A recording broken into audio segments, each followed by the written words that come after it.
Bismillahirrahmanirrahim. Alhamdulillah, salatu wassalamu ala Rasulillah wa ala alihi wa sahbihi wa mawalah. Amma ba'du. Baik.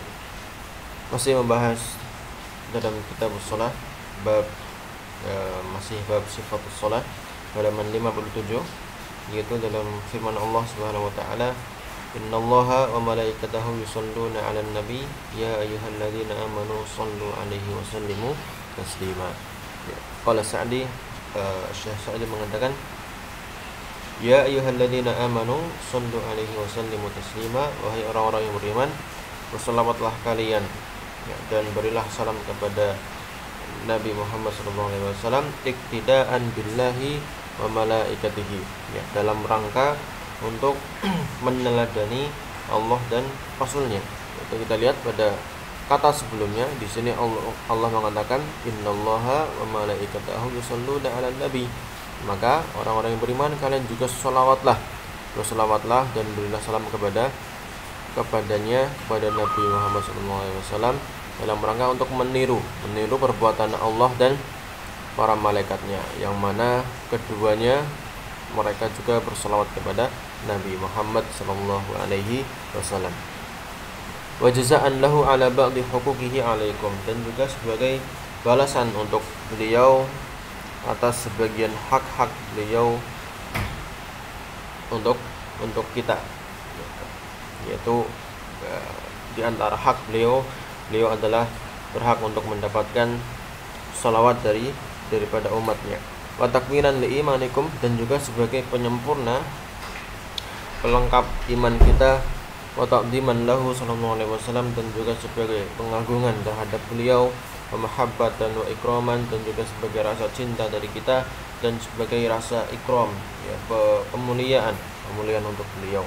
Wa ziyadatan fi hasanatikum, dan juga bersalawat itu bisa sebagai tambahan untuk amal kebaikan kita, wa takfiran min sayyi'atikum, dan sebagai penghapus amal keburukan kita.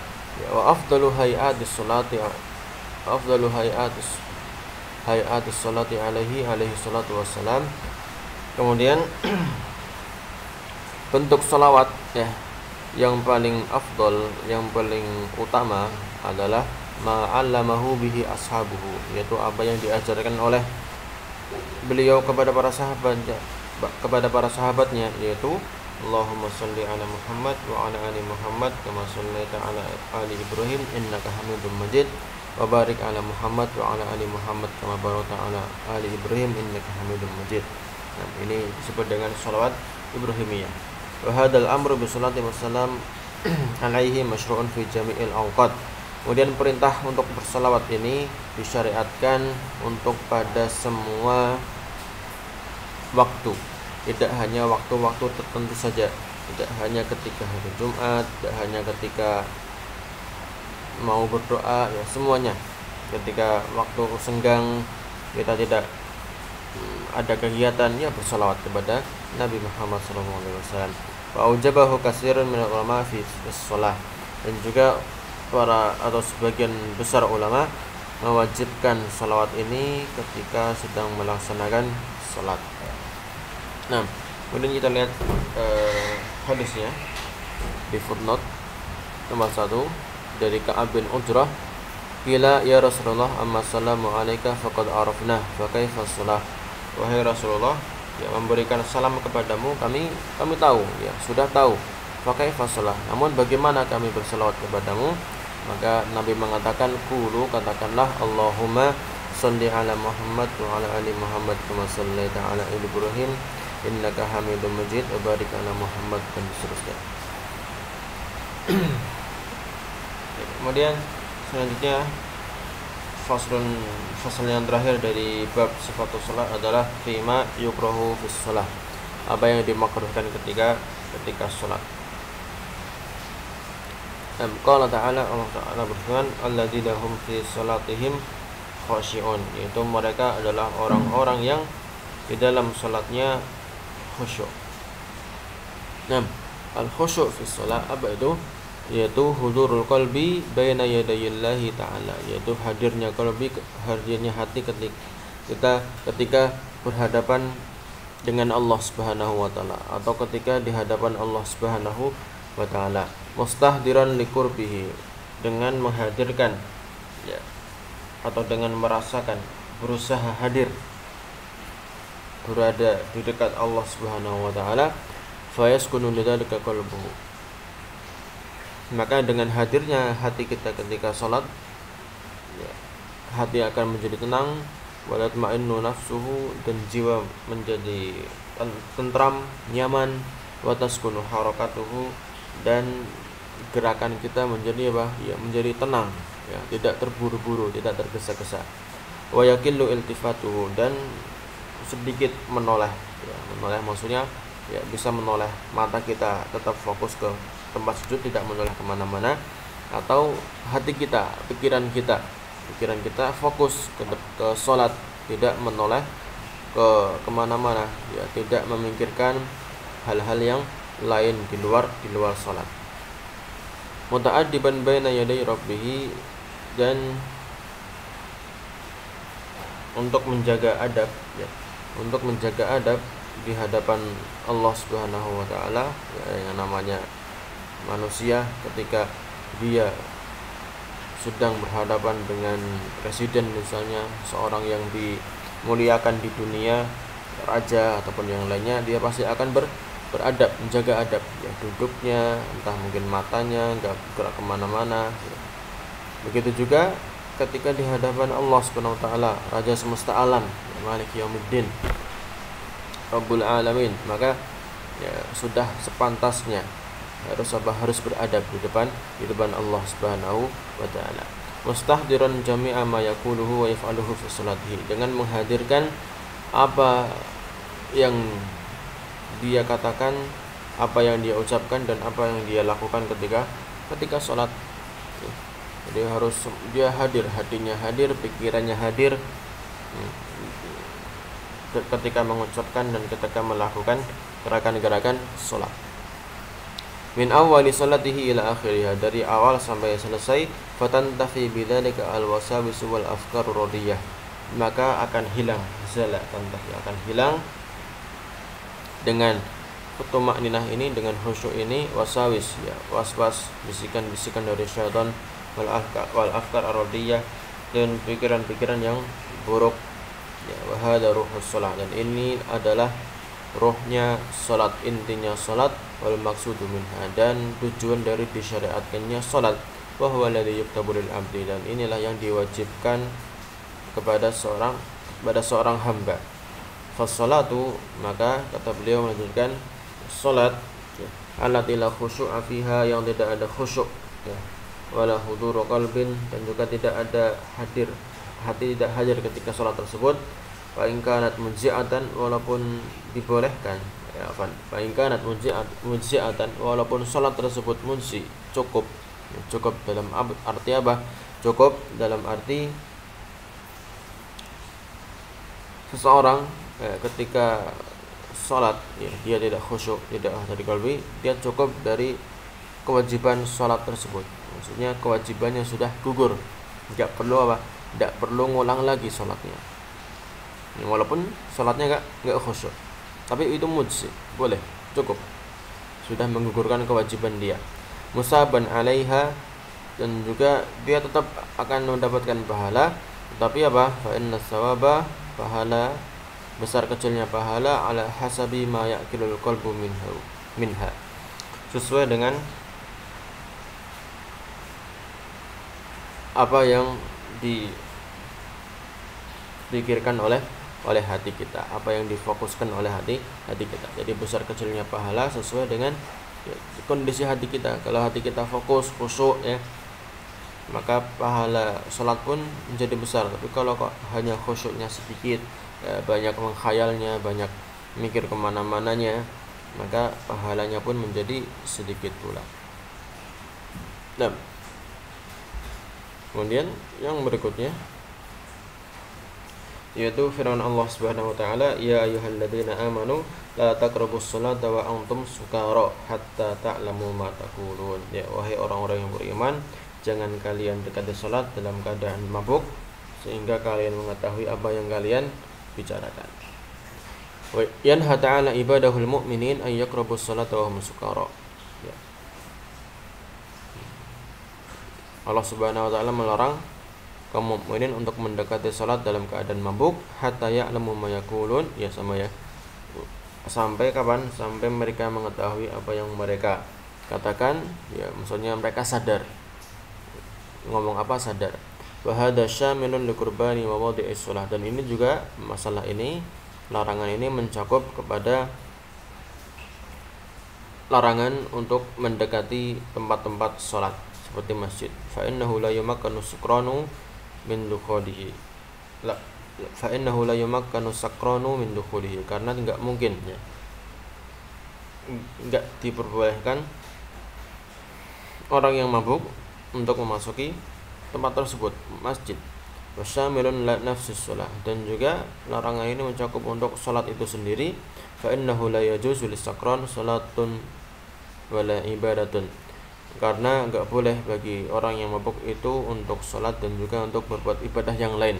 Kenapa? Likhtilati aqlihi wa adami ilmihi bima yaqul, karena disebabkan oleh bercampurnya akalnya ya, karena dia sedang mabuk, wa adami ilmihi bima yaqul, dan juga karena dia enggak tahu ya, ketidaktahuan dia dengan apa yang dia katakan.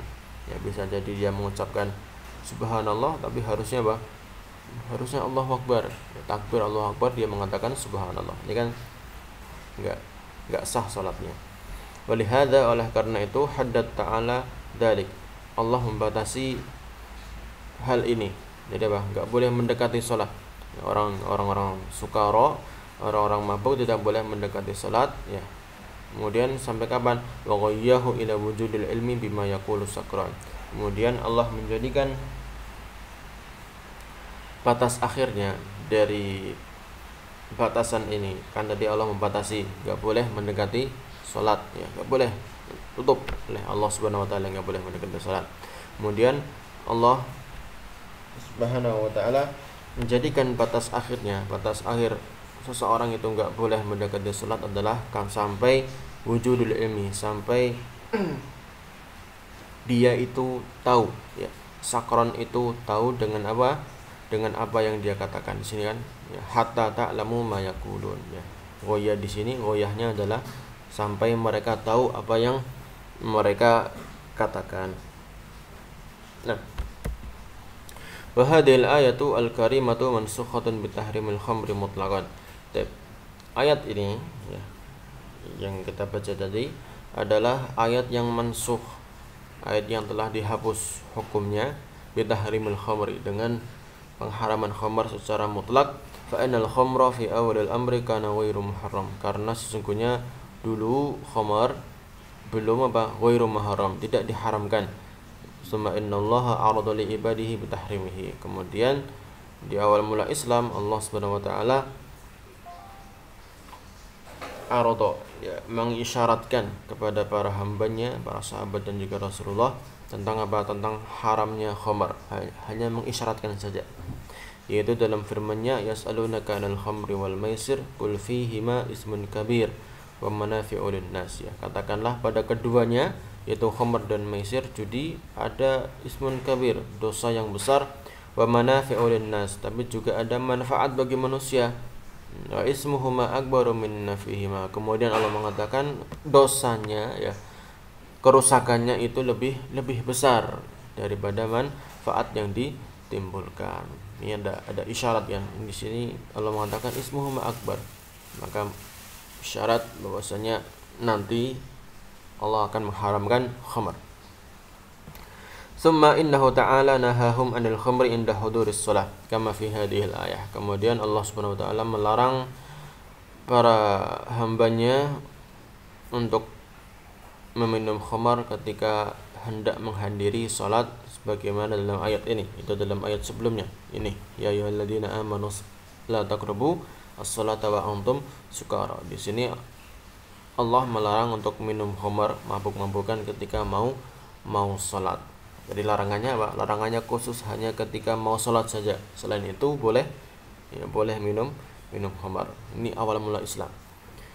Tsumma innahu ta'ala haramahu 'ala al-itlaqi fi jami'il awqat. Kemudian Allah Subhanahu wa taala melarangnya, mengharamkan khamar secara mutlak, secara umum, fi jami'il awqat, di semua waktu, tidak hanya waktu salat saja.